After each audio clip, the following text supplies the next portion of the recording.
Assalamualaikum warahmatullahi wabarakatuh. Perkenalkan, nama saya Hoirunisa, NPM 192191034, kelas 2A Pendidikan Jasmani. Di sini saya akan menjelaskan mengenai keterampilan gerak, klasifikasi keterampilan gerak, dan ada yang terakhir mengenai unsur-unsur kemampuan yang membentuk keterampilan gerak. Nah, baik, langsung saja kita bahas mengenai keterampilan gerak. Apa itu keterampilan gerak? Keterampilan gerak merupakan salah satu bagian dari pendidikan jasmani di sekolah yang dibebankan karena tanggung jawab untuk mencapai suatu tujuan belajar agar anak memiliki keterampilan gerak. Keterampilan gerak yang memadai. Keterampilan gerak juga merupakan kemampuan yang sehari-hari. Jika terdapat seseorang yang memiliki keterampilan gerak yang baik, maka dia akan mempunyai kesempatan besar untuk dapat menguasai percakapan hidup yang dibutuhkan. Keterampilan gerak juga dapat dihasilkan dari pengembangan pola-pola gerak. Apa itu pola gerak?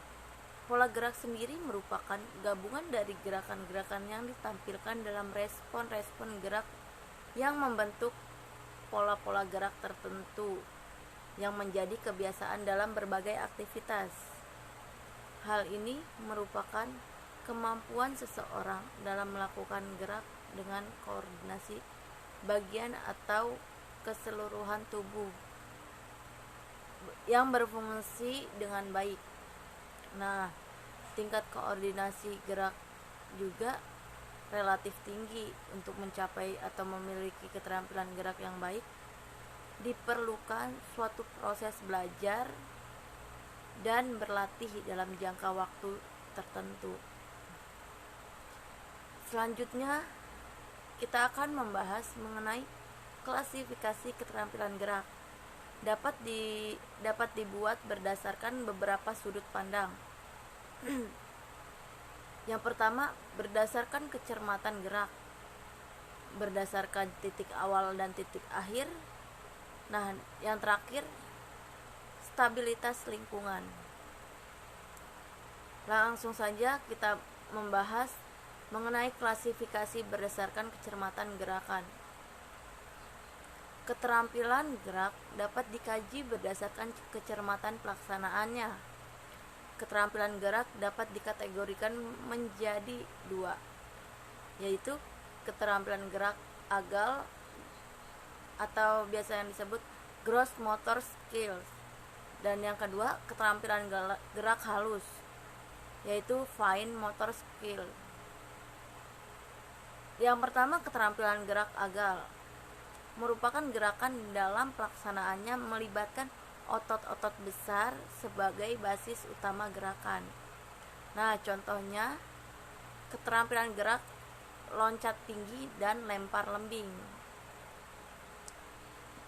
Nah, yang selanjutnya keterampilan gerak halus. Keterampilan gerak ini pelaksanaannya melibatkan otot-otot halus sebagai basis utama gerakan. Nah, yang selanjutnya klasifikasi berdasarkan perbedaan titik awal dan titik akhir. Apabila diperlukan, gerakan keterampilan ada yang dengan mudah dapat diketahui bahwa awal dan bagian akhir dari gerakannya itu sendiri. Tetapi ada juga yang susah diketahui. Dengan memerlukan karakteristik seperti itu, keterampilan gerak dapat dibedakan menjadi 3 kategori. Nah, yang pertama, keterampilan gerak discrete atau discrete motor skill. Nah, yang kedua, keterampilan gerak serial motor skill. Nah, yang terakhir, keterampilan gerak continue motor skill. Nah, yang terakhir, klasifikasi berdasarkan stabilitas lingkungan. Di dalam melakukan suatu gerakan keterampilan, ada kalanya kita menghadapi kondisi lingkungan yang tidak berubah-ubah. Ada kalanya berubah-ubah. Berdasarkan keadaan kondisi lingkungan seperti itu, gerakan keterampilan dapat dikategorikan menjadi 2, yaitu keterampilan tertutup closed skill dan keterampilan terbuka open skill. Nah, yang pertama keterampilan tertutup. Keterampilan ini merupakan gerakan di mana pelaksanaannya terjadi pada kondisi lingkungan yang tidak berubah dan stimulus gerakannya timbul dari dalam diri si pelaku sendiri. Sedangkan keterampilan terbuka, suatu keterampilan gerak di mana dalam pelaksanaannya terjadi pada kondisi lingkungan yang berubah-ubah dan pelaku bergerak menyesuaikan dengan stimulus yang timbul dari lingkungannya. Nah, terdapat pembahasan yang terakhir mengenai unsur-unsur yang membentuk keterampilan gerak. Baik, di sini seseorang harus memiliki gerak terampil. Seseorang yang mampu melakukan gerakan secara efisien dan benar secara mekanis. Agar seseorang ini bisa memiliki keterampilan gerak yang baik, diperlukan proses belajar berlatih dalam jangka waktu relatif lama mengenai berbagai unsur kemampuan atau kondisi yang diperlukan untuk membentuk gerakan yang efisien, yang di dalam fungsi-fungsi fisik, mental, dan emosional bisa dijelaskan secara seksama. Di antaranya unsur kemampuan fisik.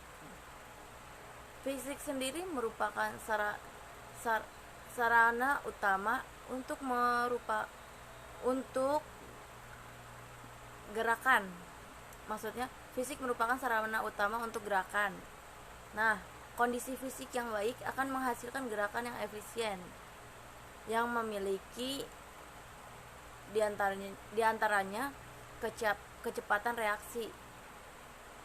Kecepatan ini berperan dalam gerakan di mana respon gerak harus dilakukan sesegera mungkin setelah ada stimulus. Misalnya dalam start lari cepat. Nah, berikutnya unsur kemampuan mental. Unsur ini pikiran, jadi kemampuan mental kita dapat berpikir imajinasi. Kemampuan mental juga berpengaruh terhadap kemungkinan terciptanya gerakan yang efisien. Nah, kemampuan yang diperlukan untuk mendukung terciptanya suatu gerakan. Nah, kemampuan memahami gerakan yang akan dilakukan. Pemahaman mengenai keterampilan yang akan diperlukan agar pelaku tahu apa yang harus dilakukan. Dengan memahami keterampilan yang harus dilakukan, maka otak bisa memberikan komando gerak sesuai dengan yang diinginkan kepada sistem penggerak tubuh. Nah, dan yang terakhir mengenai unsur kemampuan emosional. Unsur kemampuan emosional ini yang dimana kemampuan dan kondisi emosional yang diperlukan untuk mendukung pelaksanaan gerak yang efisien sebagai berikut ini. Kemampuan mengendalikan emosi atau perasaan. Kemampuan mengendalikan emosi memberikan kemungkinan bagi seseorang untuk berbuat sesuai dengan yang harusnya dilakukan atau tidak berbuat di luar batas nalar. Mungkin itu saja yang bisa saya sampaikan. Kurang lebihnya mohon maaf. Saya Khairunisa pamit undur diri. Wassalamualaikum warahmatullahi wabarakatuh.